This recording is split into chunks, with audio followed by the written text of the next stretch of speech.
किसी और ने किम का कत्ल किया था, लेकिन तुम उसके घर क्यों गए थे? ली कहता है कि एक्चुअली मैं डिलीवरी बॉय हूँ और शायद कोई चीज डिलीवर करने गया था और तभी मैंने किम का कत्ल होते हुए देखा होगा, मुझे ऐसा लगता है, क्योंकि मैं सब कुछ भूल चुका हूँ पहले का। पर ऑफिसर कहती है कि फिलहाल तो हम तुम्हारा स्टेटमेंट नहीं ले सकते और क्या पता जो चीज तुम बता रहे हो वो गलत भी तो हो सकती है, क्योंकि तुम्हें कुछ याद ही नहीं है। तो जब सब कुछ साफ साफ याद आ जाए तब हमें अपना पूरा स्टेटमेंट दे देना। ली भी बाहर आ जाता है। किम कहती है कि मेरे कत्ल के इकलौते चश्मदीद गवाह तुम हो, मुझे डर है कि मेरा कातिल कहीं तुम्हें भी मारने की कोशिश न करे। इसी बीच हम एक आदमी को ली पर नजर रखे हुए देखते हैं, शायद दोस्तों यही वो कातिल है। फिर ली और किम ली के ऑफिस जाते हैं और वहाँ एक रजिस्टर में चेक करने लगते हैं कि किम के कत्ल के दिन ली उसके घर क्या डिलीवर करने गया था। वो ओनर से पूछता है कि इसमें मेरे उस दिन का रिकॉर्ड ही नहीं है कि मैं कहाँ डिलीवर करने गया था। ओनर कहता है कि बेवकूफ कैसे होगा, उस दिन तो तुम अपने किसी पर्सनल काम से कहीं चले गए थे, उस टाइम पर तुमने कोई डिलीवरी की ही नहीं थी। अब ली को समझ नहीं आता कि अगर मैं कुछ डिलीवर करने गया ही नहीं था तो फिर मैं किम के घर क्यों गया। तो वो किम से पूछ लेता है कि तुम तो मेरे बारे में सब जानती हो ना, फिर बताती क्यों नहीं कि उस दिन मैं तुम्हारे घर क्यों आया था।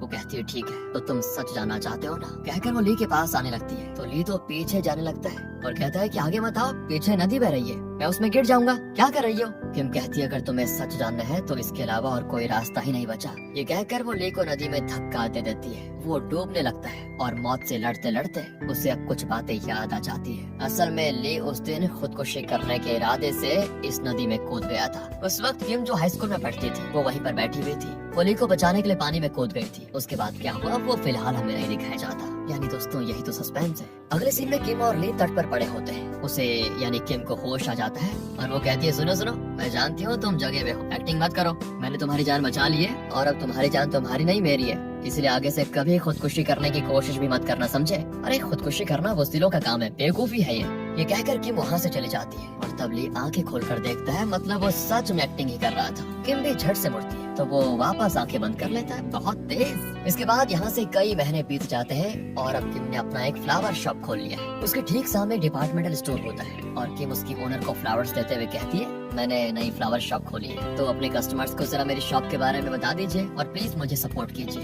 तो जब वहाँ से किम बाहर निकलती है तो वहाँ पर ली आता है और सिग्नल पे वेट कर रहा होता है। ली को देखते वो पहचान जाती है कि कई महीने पहले ये खुदकुशी करने की कोशिश कर रहा था और तब मैंने इसे बचाया था। तो वो उससे भी फ्लावर्स देती है और ली उसे बहुत पसंद भी आ जाता है। यहाँ से आ जाइए दोस्तों प्रेजेंट में। अब किम की आत्मा बताती है वो थी हमारी दूसरी मुलाकात, उसके बाद तुमने मेरे फ्लावर शॉप के लिए कई जगहों पर डिलीवरी भी की थी। अब ली को वो सब कुछ याद आ जाता है। किम कहती है मुझे लगा मुझे देखते तुम्हें सब याद आ जाएगा, इसलिए मैं बिना कुछ बताए तुम्हारे साथ घूमती रही, पर तुम्हें कुछ याद ही नहीं आया। मैं कितनी खूबसूरत थी, तुम मुझे भूल कैसे सकते हो। अब इस पर ली स्माइल करता है तो वो कहती है ये मुंह बंद करके मुंह क्या लगा रखा है, हंसना है तो बत्ती से दिखाकर हंसो ना, ये देखो मेरी तरह, कहकर वो अच्छे से हंसकर दिखाती है। पर ली को उसकी तरह हंसना ही नहीं आता। वो आगे कहती है खैर छोड़ो यार, तुम्हें हंसना ही नहीं आता। वो छोड़ो, तुम पूछ रहे थे ना कि मैं अगर उस दिन डिलीवरी करने के लिए नहीं गया तो फिर किस लिए आया था। तो सुन लो, जिस दिन मेरा कत्ल हुआ था उसी दिन मेरा बर्थडे था। मैंने तुम्हें अपनी बर्थडे पार्टी में इनवाइट किया था, इसलिए तुम मेरे घर आए थे। ली पूछता है पर तुमने मुझे क्यों इनवाइट किया था। किम कहती है वो इसीलिए क्योंकि तुम मुझे बहुत ही पसंद थे। अब ये बात सुनकर ली के समझ नहीं आता कि वो कैसे रिएक्ट करे। फिर वो ली को अपने घर लेकर जाती है। ली पानी पीने के लिए फ्रिज खोलता है और अंदर पानी नहीं शराब होती है। किम कहती है हाँ यही पियेंगे हम आज। दोनों ड्रिंक करने लगते हैं। किम तो हद से ज्यादा पीकर फ्लैट हो जाती है। ली भी हैरान कि क्या सच में आत्मा शराब पीकर फ्लैट भी हो सकती है, स्ट्रेंज। किम कहती है नहीं यार मैं तो बस एक्टिंग कर रही हूँ। वैसे हम दोनों डेट पर चले क्या। ली चौंक कर पूछता है डेटिंग आत्मा के साथ। हाँ मैं सिर्फ तुम्हें दिखाई देती हूँ, इसलिए सिर्फ तुम्हारे साथ ही डेट पर जा सकती हूँ। ली ये सारी बातें सुनकर घबरा कर बाहर आ जाता है। अगले दिन दोस्तों ली के घर पर पुलिस ऑफिसर आती है और पूछती है कि हमारी इन्वेस्टिगेशन में पता चला है कि उस दिन तुमने किम के घर में कुछ भी डिलीवर नहीं किया था, तो क्या तुम बता सकते हो कि तुम वहाँ पर क्यों गए थे। लेकिन अभी ली को सब पता है कि वो किम की बर्थडे पार्टी में गया था क्योंकि किम ने उसे इनवाइट किया था। वो ये बात पुलिस ऑफिसर को बताता है तो वो पूछती है तुमने ये बात पहले क्यों नहीं बताई। ली कहता है देखो मुझे ये सब अभी याद आ रहा है। ऑफिसर कहती है ठीक है, अगर कुछ और याद आ जाए तो मुझे कॉल कर देना। फिर वो चली जाती है। इसके बाद ली को किम के फ्लावर शॉप से कॉल आता है। फिलहाल उस फ्लावर शॉप को किम की एक दोस्त चला रही है और उसी ने ली को कॉल किया होता है। वो कहती है कि ये फ्लावर शॉप जल्द ही बंद करना पड़ जाएगा, लेकिन फिलहाल एक अजनबी ने ओल्ड एज होम को फ्लावर्स डिलीवर करने का ऑर्डर दिया है। हमेशा तो तुम ही डिलीवर करते थे, तो आज भी तुम ही डिलीवर कर दो। किम की आत्मा भी वहीं पर होती है और वो ली से कहती है वो अजनबी हमारा रेगुलर कस्टमर है, और वो अक्सर उस ओल्ड एज होम को फ्लावर्स डिलीवर करवाता है। तो मैं जानना चाहती हूँ कि वो अजनबी है कौन। ली भी फ्लावर्स लेकर ओल्ड एज होम चलता है, जहाँ की बुजुर्ग औरतें बड़े चाव से उन फ्लावर्स को स्वीकार कर लेती हैं। अब ली उनसे पूछता है, क्या आप जानते हैं कि ये गिफ्ट आपको कौन भेजता है? पर वो इस बारे में कुछ नहीं जानती। ली वहाँ से घर आ जाता है और ऑनलाइन बैंकिंग के लिए बैंक की साइट पर लॉगिन करना चाहता है, और उसे पासवर्ड तो याद है ही नहीं। वो कई सारे पासवर्ड्स को ट्राई करता है, लेकिन सारे गलत होते हैं। अचानक से न जाने उसे क्या सोचता है, वो किम का नाम ट्राई करता है और ये क्या, लॉगिन हो जाता है। ली अपने पिछले ट्रांजैक्शंस को देखकर एक बात साफ समझ जाता है कि ओल्ड एज होम को फ्लावर्स डिलीवर करने का ऑर्डर देने वाला वो अजनबी कोई और नहीं, खुद मैं यानी कि ली है। अब ये सब कुछ देखकर ली का सर चकराने लग जाता है कि आखिर मैंने किम के नाम से अपने बैंक का लॉगिन पासवर्ड क्यों लगाया हुआ है, और किम के फ्लावर शॉप से फ्लावर ऑर्डर करवा कर फिर मैं उसे खुद भी डिलीवर करना चाहता था। ये क्या है, मैं ऐसा क्यों करता था? अब इन सवालों के जवाब फिलहाल उसके दिमाग में तो होते नहीं, बस प्रश्न ही प्रश्न होते हैं। लेकिन एक बात उसे साफ पता चलती है कि किम उसे बहुत अच्छी लगती थी पहले। फिर किम की आत्मा प्रकट होती है और पूछती है, क्या आज डिलीवरी करने के लिए नहीं गए? ली कहता है, नहीं आज मैंने छुट्टी ली है बस। हाँ, तुम डेट पे जाना चाहती थी ना, तो आज हो जाए। सुनकर किम बड़ी खुश होती है और दोनों शहर घूमने निकल जाते हैं। खूब एंजॉय करते हैं दोनों। और ली तो किम को खाना भी खिलाता है, लेकिन दूसरों को लगता है कि ली हवा को खाना खिला रहा है, और ली जरा भी नहीं शर्माता और किम के साथ बड़े मजे करता है। इसके बाद तो दोनों मूवी देखने भी जाते हैं। एक लड़की अपना बैग ली के पास वाली सीट पर रख देती है, जहाँ किम की आत्मा बैठी होती है। ली उसको रोक कर कहता है कि देखिए मैडम, यहाँ पर कोई बैठा हुआ है, वो आपको नहीं देखेगा, उसकी टेंशन आप मत लीजिए, आप अपना बैग हटा दीजिए बस यहाँ से। ऐसे क्या देख रही हैं आप, यहाँ पर मेरी गर्लफ्रेंड बैठी हुई है, कितनी बार बताऊं? वो कहती है, पागल कहीं के, और वो खुद में ही बड़बड़ाती है कि हे भगवान, ये थिएटर वाले पागलों को क्यों भेज देते हैं अंदर। फिर वो ली से झगड़ने लग जाती है। ली भी झगड़ने लग जाता है कि मैंने इस सीट को बुक किया हुआ है, समझे, ये मेरी सीट है, अपना बैग हटाकर अपनी गोदी में रखो, समझे, ये अपने सर पे रखो, मुझे उससे कोई मतलब नहीं। ये सब कुछ देखकर किम की आत्मा बड़ी खुश होती है कि वाह, मेरे खातिर ये लड़ने पे उतर आया है। वैसे दोस्तों, ये लोग एक हॉरर फिल्म देख रहे होते हैं और उसमें भूत को देखकर किम की आत्मा डर जाती है। बताओ, आत्मा आत्मा से डर रही है। ली उसे कहता है कि यार तुम पागल हो क्या, तुम खुद भूत हो और भूत से डर लग रहा है तुम्हें, बताओ। फिर यहाँ से दोनों शॉपिंग करने जाते हैं और घर आकर खाना भी बनाते हैं। किम के बर्थडे पर उसका कत्ल हो गया था और बर्थडे पार्टी नहीं हो पाई थी, इसलिए ली अब उसकी आत्मा के लिए केक बनाता है और उस पर मस्त कैंडल से डेकोरेट करके फूकने को कहता है। वो भी ट्राई करती है, लेकिन क्योंकि वो आत्मा है तो कैंडल्स को फूक नहीं पाती। ली कहता है, इस बार फूकोगी तो जरूर कैंडल बुझ जाएगा। किम भी वैसा ही करती है, तो इस बार कैंडल्स बुझ जाते हैं क्योंकि ली खुद भी फूक मार रहा होता है। किम बड़ी खुश होती है। अगले दिन किम उस नदी के पास खड़ी होती है और ली हाथ में फूल लिए उसे ये बताने जाता है कि वो अजनबी जो ओल्ड एज होम के लिए फ्लावर्स ऑर्डर करता था वो कोई और नहीं, मैं ही हूँ। वो ये सारी बातें दिमाग में सोच रहा होता है कि मैं ऐसे बताऊंगा। इतने में अचानक कोई ली को पकड़ लेता है। ली देखता है कि ये तो जिंसू है, वही आदमी जो ली के साथ डिलीवरी करने जाता था। उस दिन शॉप में इसकी फोटो देखकर किम ने ली को बता दिया था कि यही जिंसू है। ली पूछता है कि यार तुम यहाँ क्या कर रहे हो? जिंसू कहता है, वही तो मैं तुमसे पूछना चाहता हूँ, तुम यहाँ पर क्या कर रहे हो? मैंने तुम्हें पुलिस स्टेशन जाते देखा था। अरे मैंने तुम्हें कितनी बार समझाया है कि उस दिन के हादसे के बारे में तुम भूल जाओ पूरी तरह। और हाँ, एक बात बताओ, तुमने पुलिस को कुछ बताया तो नहीं? पुलिस को मुझ पर शक हो गया और वो मुझे ढूंढ रहे हैं। मैं छुप छुप कर जी रहा हूँ, तुम्हें पता भी है। अगर तुमने पुलिस को कुछ भी बताया है ना, तो बस हम दोनों को खतरा है, समझ जाओ। तुम खुद भी फंस जाओगे, याद रखना इस बात का। ये कहकर जिंसू चला जाता है। अब यहाँ ली की समस्या सुलझने के बजाय और उलझती जा रही होती है, पर वो रियलाइज करता है कि जिंसू ने ही किम का कत्ल किया था और उसे कत्ल करते हुए ली ने देख लिया था, यानी मैंने। लेकिन दोस्तों एक बात बताऊं आपको,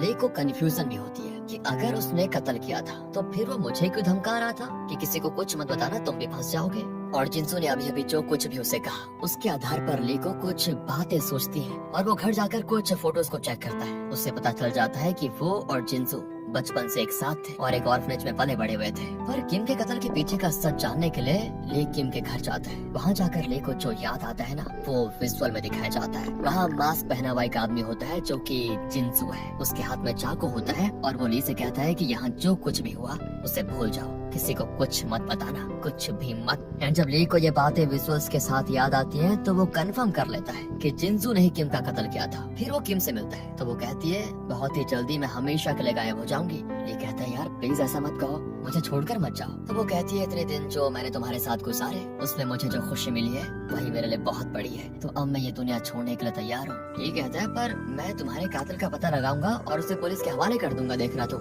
वो सारी चीजें देख कर तो जाओ तुम। अब तो मेरी याददाश्त भी धीरे धीरे वापस आ रही है। अभी तक मुझे बस इतना याद आया है कि मैं तुम्हें अपनी जान से भी ज्यादा प्यार करता था और उस ओल्ड एज होम के लिए फ्लावर्स भी मैं ही ऑर्डर करता था, और मैं ऐसा इसीलिए करता था ताकि उन ऑर्डर्स को डिलीवर करने के लिए मैं तुम्हारी शॉप में आ पाऊँ और तुम्हें देख पाऊँ। अब देखो जब तक तुम्हारे बारे में मुझे सब कुछ याद नहीं आ जाता ना तब तक तुम कहीं मत जाना प्लीज। किम बड़ी खुश होती है और इमोशनल होकर रोते हुए कहती है ठीक है, जब तक तुम्हें सब कुछ याद नहीं आ जाता तब तक मैं तुम्हारे साथ ही रहूंगी। अगले दिन ली जिंसू को कॉल करके एक जगह पर बुलाता है। फिर वो पुलिस ऑफिसर को भी अपनी और जिंसू की मीटिंग का लोकेशन बता देता है। ली और जिंसू एक जगह पे मिलते हैं। पुलिस ऑफिसर भी दूर से इन पर नजर रखे होती है। पुलिस की गाड़ी में किम की आत्मा भी बैठी होती है, पर जिंसू पुलिस को देख लेता है दोस्तों और भागने की कोशिश करता है, लेकिन ली उसको कस के पकड़ लेता है। इतने में पुलिस के लोग और किम सभी वहाँ पर पहुँच जाते हैं। ली जिंसू से पूछता है कि सच बताओ तुमने किम का कत्ल क्यों किया? तुम्हें पता भी हो मेरी जान थी, मैं उसके साथ अपनी पूरी लाइफ बिताने के सपने देख रहा था, तुमने सब कुछ बर्बाद कर दिया, क्यों किया तुमने ऐसा?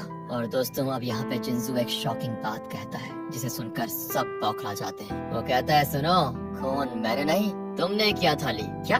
ये क्या?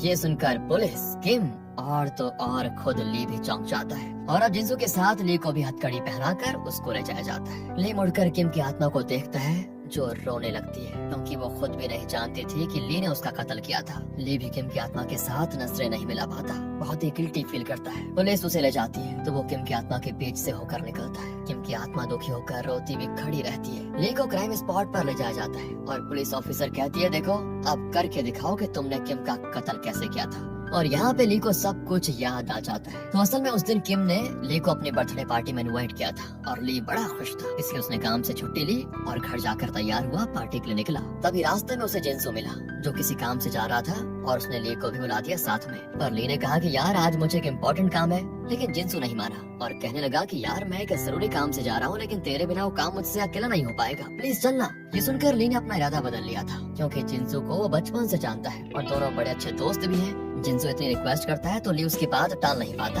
और उसके साथ चल देता है। जिंसू उसे कमरे में लेकर जाता है और वहाँ से पैसे वगैरह चुराने लग जाता है। ली तो चौंक जाता है कि ये क्या कर रहा है। जिंसू पर वो भड़क भी जाता है कि तुम ये करने के लिए यहाँ पर आए थे क्या, और इसलिए तुमने मुझे यहाँ बुलाया है क्या? जिंसू कहता है और नहीं तो क्या, डिलीवरी का काम करते करते बूढ़े होने का इरादा है क्या तुम्हारा? इस तरह का कोई काम करेंगे तभी तो पैसे ज्यादा आएंगे और तभी तो हम अच्छी लाइफ जी पाएंगे। अरे जिंसू सेटल होने के लिए तूने चोरी का रास्ता अपनाया, तो पागल तो नहीं हो गया क्या? इस तरह उसे डांटते हुए ली उस घर में रखी फोटोज को देख लेता है तो उसे पता चल जाता है कि ये तो किम का घर है। असल में ली किम का घर तक नहीं जानता था। वो किम की बर्थडे पार्टी का इनविटेशन देखकर ही उसके घर का पता लगाने वाला था, लेकिन वो तो गलती से जिंसू के साथ ऑलरेडी उसके घर में आ गया। ली तुरंत जिंसू की शर्ट पकड़कर खींचता है कि पैसे वापस रख दे, अभी के अभी और अभी हमें यहाँ से निकलना होगा। इतने में किम घर आ जाती है और ली और जिंसू छुप जाते हैं। दोनों के दोनों मास्क पहन लेते हैं ताकि किम इन्हें पहचान न पाए, लेकिन अचानक जिंसू किम को पकड़ लेता है और चाकू दिखाकर उसे धमकाने भी लगता है। ली भी किम को बचाने के लिए जिंसू के हाथ से उसका चाकू छीन लेता है। उसी फोर्स की वजह से वो नीचे गिर जाता है। अब जिंसू किम को जोर से मारता है और वो सीधे ली के ऊपर जा गिरती है। ओहो अच्छा, ली के हाथ में था चाकू जो किम को लग जाता है और किम तड़प तड़प कर वहीं पर मर रही होती है। जिंसू कहता है यहाँ जो कुछ भी हुआ उसे भूल जाओ ली, किसी को कुछ मत बताना। इस तरह ली को वार्न करके जिंसू वहाँ से भाग जाता है, पर ली किम को इस तरह छोड़कर नहीं जाना चाहता और अपना मास्क निकाल लेता है। तब किम मरने की हालत में ली का चेहरा देख लेती है। ली से बर्दाश्त ही नहीं होता कि जिस लड़की को वो अपनी जान से भी ज्यादा प्यार करता था वो खुद ही उसकी मौत का कारण बन गया। दुख के मारे वो जिंदा लाश की तरह वहाँ से बाहर जाने लगता है और तभी सड़क पार करते करते एक कार उससे टकरा गई। इसी एक्सीडेंट में उसकी याददाश्त गई। यहाँ से प्रेजेंट में आ जाइए दोस्तों। ली को ये सब कुछ याद आ रहा होता है। ली और जिंसू अब जेल में है। ली को बार बार किम की याद आती है और तब वो एक और बात रियलाइज करता है कि शुरू में ली अपनी जिंदगी से उबकर नदी में कूदने गया था, तब किम ने उसे खुदकुशी करते देख लिया था और वो ली को बचाने के लिए पानी में कूद पड़ी थी। उसके बाद दोनों बाहर कैसे आए ये तो हमें शुरू में नहीं दिखाया गया था। सच तो ये था दोस्तों कि किम को तैरना भी नहीं आता था, पर ली को बचाने के लिए वो पानी में कूद पड़ी थी। ली तैरना जानता था, लेकिन वो मरने के इरादे से डूबने लग जाता है। फिर जब वो किम को देखता है ना जो उसे बचाने के लिए पानी में कूद गई थी, तो वो डूबने लगती है क्योंकि उसे तैरना नहीं आता। यही देखकर ली ने मर जाने का अपना इरादा बदल लिया और किम को बचाकर तट पर लेकर आ गया। किम बेहोश थी और जब उसे जरा होश आया तो तब ली बेहोश होने की एक्टिंग करने लग गया था ताकि किम को ये लगे कि उसने खुद ली को बचाया। पर किम तो जानती थी कि उसे तैरना तो आता नहीं। जरूर इस आदमी ने ही मुझे बचाया होगा, इसलिए उसने कहा था उस समय कि मैं जानती हूँ तुम जगे हुए हो पर बेहोशी की एक्टिंग कर रहे हो, समझे? देखो आइंदा कभी खुदकुशी करने की कोशिश मत करना। ये कहकर वो उस दिन चली गई थी, लेकिन उसका आईडी कार्ड वहीं पर पड़ गया था, जिसे ली देख लेता है और तब उसे पता चलता है कि इस लड़की का नाम किम है। उसी पल से ली किम से प्यार करने लग गया था, क्योंकि ली यहाँ मरने आया था और बेचारी किम ने उसे बचाने के लिए अपनी जिंदगी दांव पर लगा दी। ली को लगा कि मेरी जिंदगी अब मेरी नहीं किम की है। वो किम को उसका आईडी लौटा देता है, लेकिन खुद नहीं देता बल्कि किसी और के हाथों लौटाता है और फिर दूर से देखकर ली बड़ा खुश हो लेता है। ली को ये भी नहीं पता था कि किम नया फ्लावर शॉप खोल रही है और जब वो उस डिपार्टमेंटल स्टोर में फ्लावर्स लेने जाती है ना, तो इसी वजह से वो जानबूझकर उस सिग्नल पे रुक जाता था। तभी किम ने उसे भी फ्लावर्स दिए थे, जिसे लेकर ली बड़ा खुश हो गया था और इसके बाद तो किम से मिलने के लिए वो अक्सर उसी डिपार्टमेंटल स्टोर में जाता था और ऑनलाइन ऑर्डर के जरिए उस ओल्ड एज होम को भी फ्लावर्स भिजवाता था और डिलीवर करने के लिए भी वो खुद ही किम की शॉप में आता था ताकि किम को ज्यादा देख पाए। किम के लिए ली के दिल में इतना प्यार था, लेकिन उसने किम को इस बारे में एक शब्द भी नहीं कहा। किम को भी ली से प्यार था, लेकिन उसकी भी समझ में नहीं आया कि वो बात को कैसे शुरू करे। तब उसका बर्थडे आया और उसने ली को इनवाइट किया ताकि इसी बहाने कुछ बातें हो जाएंगी, लेकिन इसी बीच दोस्तों ऐसी अनहोनी हो गई कि सारी बातें धरी की धरी रह गई। ये सारी बातें सोचकर ली बहुत ही उदास हो जाता है। तब वहाँ पर किम की आत्मा आती है और कहती है कि मैं जीते जी तुम्हारे साथ खुश रहना चाहती थी, लेकिन बदकिस्मती से वो मेरा सपना पूरा नहीं हो पाया। पर कम से कम मरने के बाद तो मैंने तुम्हारे साथ खुशी के पल बिताए। मेरे लिए इससे बड़ी खुशी और क्या हो सकती है? देखो तुम बीती बातों को भूल जाओ और हमेशा खुश रहो। अब मैं चैन से ये दुनिया छोड़ सकती हूँ। कहकर किम की आत्मा आंसू बहाते हुए वहाँ से चली जाती है। ले भी इस दुख को देख नहीं पाता और फूट फूट कर रोता है बेचारा। पुलिस की इन्वेस्टिगेशन पूरी होती है और उन्हें यकीन हो जाता है कि ली दोषी नहीं है और बाकी मेन कत्ल हुआ वो जिंसू की वजह से हुआ, क्योंकि वही चोरी करने गया था। उसने किम पर पहला हमला किया था, इसलिए पुलिस चाहती है कि ली को रिलीज कर दे। लेकिन दोस्तों ली मानसिक तौर पर बहुत घायल हो चुका था और उसे मेंटल असाइलम भी भेज दिया जाता है। ली अपने आप ही बड़बड़ाता है कि किम तुम मेरे पास ही हो ना, मुझे छोड़कर कभी मत जाना।